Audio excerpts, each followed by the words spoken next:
بسم اللہ الرحمن الرحیم۔ السلام علیکم ورحمۃ اللہ وبرکاتہ۔ شیطان کیا ہے؟ شیطان کی حقیقت کیا ہے؟ محترم ناظرین، دنیا مصیبتوں کا گھر ہے۔ سب سے بڑی مصیبت وہ ہے جو بندے کو اپنے رب سے یعنی مخلوق کو اپنے خالق سے جدا کر دے۔ لہٰذا اس مصیبت کے گھر میں کامیاب بندہ وہ ہے جو مصیبت کو پہچانے، اس کا مقابلہ کرے اور یہ جان لے کہ یہ مصیبت کہاں سے آئی ہے۔ بعض مصیبتیں دشمنوں کی طرف سے آتی ہیں، اس لیے دوست اور دشمن کے فرق کو سمجھنا دانش مندی کی علامت ہے۔ حضرت عبداللہ بن عباس رضی اللہ عنہ سے روایت ہے کہ نبی کریم صلی اللہ علیہ وآلہ وسلم نے ارشاد فرمایا کہ شیطان انسان کے دل پر گھٹنے ٹیکے ہوئے کتے کی طرح بیٹھا رہتا ہے۔ جب بندہ اللہ کا ذکر کرتا ہے تو وہ پیچھے ہٹ جاتا ہے، اور جب انسان غفلت کرتا ہے تو وہ وسوسے ڈالنے لگتا ہے۔ پس اس کے مکر و فریب سے کوئی نہیں بچ سکتا سوائے چند مخصوص بندوں کے۔ حضرت عبداللہ بن مسعود رضی اللہ عنہ کی روایت ہے کہ نبی کریم صلی اللہ علیہ وآلہ وسلم نے ارشاد فرمایا کہ ایک اثر ابن آدم پر شیطان کا ہوتا ہے اور ایک اثر فرشتے کا ہوتا ہے۔ شیطان کا اثر خوف دلانا، مثلا صدقہ کرو گے تو مفلس ہو جاؤ گے، اور حق کی تکذیب کرتا ہے، اور فرشتے کا اثر خیر کا وعدہ یاد دلانا اور حق تعالی کی تصدیق کرنا ہے۔ پس جو شخص اس کو اپنے قلب میں پائے تو اسے اللہ کی جانب سے سمجھے اور شکر ادا کرے۔ بنی آدم کو بہکانے، ورغلانے اور راہ راست سے ہٹانے پر شیطان کے مختلف گروہ کام کر رہے ہیں جو اپنے ذمہ داری میں کوتاہی نہیں کرتے۔ حضرت مجاہد رحمۃ اللہ علیہ فرماتے ہیں کہ ابلیس کے 5 لڑکے ہیں جو مختلف کاموں پر متعین ہیں۔ شبر، یہ مصائب پر متعین ہے، یعنی ہائے ہائے کرنے، واویلا مچانے، گریبان پھاڑنے، رخساروں پر تماچا مارنے، جہالت کے کلمات زبان سے نکلوانے پر مامور ہے۔ اعور، یہ زنا پر متعین ہے، یعنی زنا کی ترغیب دیتا اور اسے مزین کر کے لوگوں کے سامنے پیش کرتا ہے۔ بلسوت، یہ جھوٹ بلوانے پر متعین ہے۔ داسم، لوگوں کے عیوب نکلوانے اور ان کے درمیان بغض و عداوت پیدا کرنے پر متعین ہے۔ ذنبور، یہ بازاری کاموں پر متعین ہے، اسی کے اثرات سے اہل بازار دوسروں پر ظلم اور زیادتی کرتے ہیں۔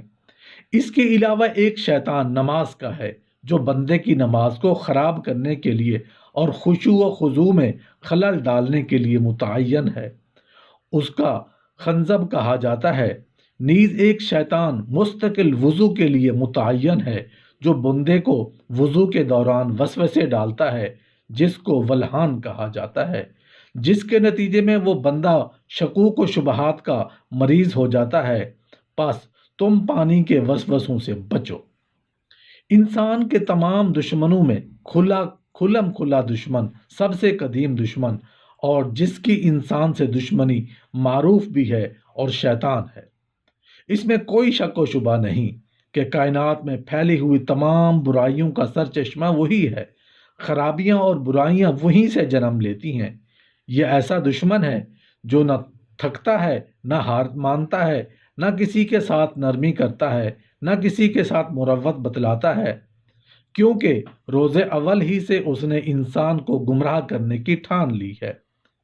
اگر یہ کسی کے ساتھ نرمی یا مروت بتلائے تو اس کے پیچھے بھی اس کا کوئی دجل و مکر فریب پوشیدہ ہوگا۔ اس لیے اس مکار دھوکے باز دشمن کو پرکھنا، اس کی دشمنی اور ہتھ کنڈوں کو جاننا ہمارے لیے ضروری ہے تاکہ اس سے بچنا آسان ہو سکے۔ قرآن کریم کی متعدد آیات، حضور اقدس صلی اللہ علیہ وآلہ وسلم کی متعدد احادیث اور تاریخ کے واقعات اس بات پر شاہد ہیں کہ شیطان انسان کا کھلا دشمن ہے۔ وہ انسان کو راہ راست سے یعنی صراط مستقیم سے ہٹانے کی ہر ممکن کوشش میں لگا ہے۔ قرآن کریم کی چند آیات اور حضور اقدس کی چند احادیث کو پیش کیا جاتا ہے سورہ یوسف میں حق تعالی کا ارشاد ہے، بلا شبہ شیطان انسان کا کھلا دشمن ہے۔ سورہ فاطمہ میں حق تعالی کا ارشاد ہے، شیطان تمہارا دشمن ہے، پس تم بھی اسے دشمن سمجھو اور دشمنی رکھو۔ سورہ بقرہ میں حق تعالی کا ارشاد ہے، شیطان تمہیں ڈراتا ہے افلاس اور فقر سے اور تمہیں حکم کرتا ہے فحش اور بری باتوں کا۔ بخاری شریف اور مسلم شریف کی روایت میں نبی کریم صلی اللہ علیہ وآلہ وسلم نے ارشاد فرمایا کہ شیطان انسان میں خون دوڑنے کی طرح سے گردش کرتا ہے۔ مسلم شریف میں روایت ہے کہ نبی کریم صلی اللہ علیہ وآلہ وسلم نے ارشاد فرمایا کہ تم میں سے ہر شخص کے ساتھ اس کا ایک ہم نشین شیطان متعین ہے اور دوسرا ہم نشین فرشتہ۔ صحابہ نے عرض کیا کہ آپ صلی اللہ علیہ وآلہ وسلم کے ساتھ بھی؟ تو نبی کریم صلی اللہ علیہ وآلہ وسلم نے ارشاد فرمایا، ہاں میرے ساتھ بھی، مگر اللہ تعالیٰ نے میری مدد فرمائی اس کے مقابلے میں۔ اب میرا شیطان ایمان لے آیا ہے اور وہ مجھے بھلی باتوں کی ترغیب دیتا ہے۔ ایک روایت میں ہے کہ نبی کریم صلی اللہ علیہ وآلہ وسلم نے ارشاد فرمایا کہ ابلیس اپنا تخت پانی پر لگاتا ہے، پھر اپنے لشکر کو روانہ کرتا ہے کہ لوگوں کو ورغلائیں، پس اس کے نزدیک زیادہ مقرب وہ بنتا ہے جو فتنہ برپا کرنے میں مقدم ہوتا ہے۔ ایک آتا ہے، وہ کہتا ہے میں نے ایسا کیا، ابلیس اس کو کچھ کہتا ہی نہیں، یہاں تک کہ ایک آ کر کہتا ہے کہ میں نے فلاں مرد اور اس کی بیوی کے درمیان تفریق پیدا کر دی۔ ابلیس اس سے خوش ہو کر اپنے پاس بٹھا لیتا ہے۔ امام اعمش رحمۃ اللہ علیہ کی روایت ہے کہ اسے اپنے چھاتی سے چمٹا لیتا ہے۔ حافظ ابن عبد البر رحمۃ اللہ علیہ نے ایک واقعہ بیان کیا ہے کہ ایک مرتبہ شیطان کو اس کے چیلوں نے کہا کہ کسی عالم کی موت پر آپ بہت خوش ہوتے ہیں، لیکن کسی عابد کی موت پر اتنا خوش نہیں ہوتے، ایسا کیوں؟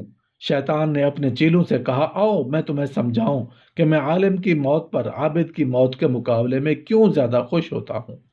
شیطان اپنے چیلوں کو لے کر ایک عابد کے پاس گیا اور سلام کے بعد کہا، بہت دنوں سے میرے دل میں ایک سوال آ رہا ہے، میں نے سوچا وہ سوال آپ سے کر لوں تاکہ اس کا کوئی مناسب حل مل جائے۔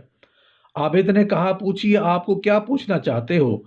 شیطان نے کہا، میرے دل میں یہ سوال آ رہا ہے کہ اللہ تعالیٰ تو ہر چیز پر پوری قدرت رکھتا ہے، تو کیا ایک انڈے کے اندر ساتوں آسمان، ساتوں زمین، چاند، سورج، ستارے اور تمام کائنات کی مخلوقات کو شامل کر سکتا ہے؟ اب وہ عابد جاہل اور بے وقوف تھا۔ شیطان کا یہ سوال سنتے ہی حیرت میں پڑ گیا کہ ساتوں آسمان، ساتوں زمین، سورج، چاند، ستارے، تمام مخلوقات دنیاوی ایک چھوٹے سے انڈے کے اندر کیسے آ سکتی ہے؟ اس نے جواب دیا کہ نہیں ہو سکتا۔ تو شیطان کہنے لگا، اللہ تعالیٰ ہر چیز پر قادر ہے، پھر یہ کیسے نہیں ہو سکتا؟ عابد سوچ میں پڑ گیا، شیطان اللہ تعالیٰ ہر چیز پر قادر ہے، پھر یہ کیسے نہیں ہو سکتا؟ شیطان اپنے چیلوں کو لے کر وہاں سے اٹھا اور ان سے مخاطب ہو کر کہنے لگا، میں نے اس عابد کے دل میں شکوک و شبہات کا بیج ڈال دیا ہے، اب وہ اس کو کفر تک پہنچا کر رہے گا۔ اس کے بعد شیطان اپنے چیلوں کو لے کر ایک عالم کے پاس پہنچا اور سلام و کلام کے بعد کہا، میں بہت دنوں سے میرے دل میں ایک سوال آ رہا ہے، میں نے سوچا کہ آپ سے پوچھ لوں تاکہ میرا مسئلہ حل ہو جائے۔ عالم صاحب نے جواب دیا، کہیے آپ کو کیا کہنا چاہتے ہو؟ شیطان نے وہی سوال دہرایا کہ اللہ تعالیٰ ہر چیز پر قادر ہے، تو کیا ایک چھوٹے سے انڈے کے اندر ساتوں آسمان، ساتوں زمین، چاند، سورج، ستارے آ سکتے ہیں؟ عالم نے فوراً جواب دیا کہ اس میں تعجب کی کیا بات ہے، اللہ تعالیٰ قادر مطلق ہے، وہ جو چاہے کر سکتا ہے۔ شیطان اپنے چیلوں کو لے کر اٹھا اور مخاطب ہو کر کہنے لگا، دیکھ لیا تم نے، یہ ہمارے داؤ میں پھنسا ہے، اس لیے ہمیں عالم کی موت پر خوشی ہوتی ہے اور عابد کی موت کے مقابلے میں